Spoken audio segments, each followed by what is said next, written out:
Trump हंसी मजाक कर रहे हैं। उनका ये कहना है कि मैंने अपने सोल्जर्स से पूछा कि तुमने उसको कैप्चर क्यों नहीं कर लिया, मार क्यों गिराया।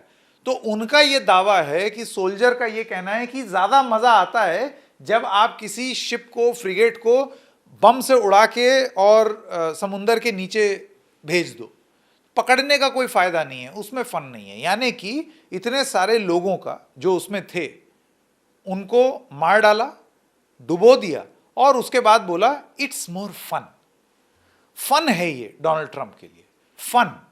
वो फन कर रहे हैं, लेकिन उनके फन का जो ये फन उठा है उसकी वजह से it is not funny for the rest of the world. आप देखिए ना, ये सिर्फ ईरान की बात नहीं है, पूरी दुनिया में एक अफरा तफरी का माहौल है। डॉलर इधर से उधर जा रहा है, इनकी बेवकूफ़ाना स्टेटमेंट्स की वजह से आपका जो क्रूड ऑयल प्राइस है वो ऊपर नीचे जा रहा है। ये सारी चीज़ें लगातार होती चली जा रही हैं और एक इंसान है, उसका फ़न ही ख़त्म नहीं हो रहा है। फ़न के चक्कर में पूरे दुनिया का बेड़ा गर्क कर दिया एक इंसान ने। आप सोचिए कि एक इस तरीके का इंसान क्या कर सकता है। तो उनका ये कहना है कि हमने ईरान की शिप पकड़ी नहीं क्योंकि इट्स मोर फन जब आप उसको डुबा दें।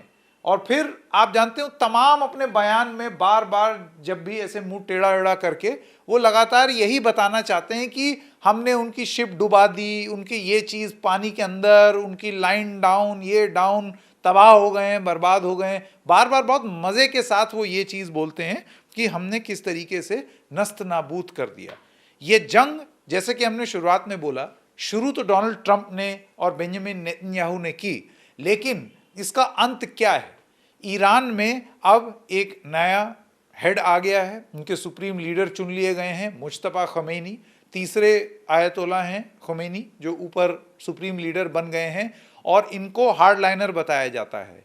IRGC पगलाई हुई है जो ईरान की रेवोल्यूशनरी गार्ड्स हैं।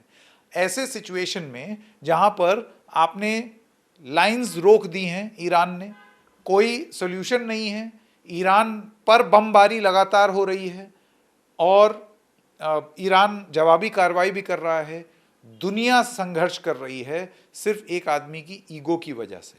अब ऐसे में ये जंग रुकेगी कैसे।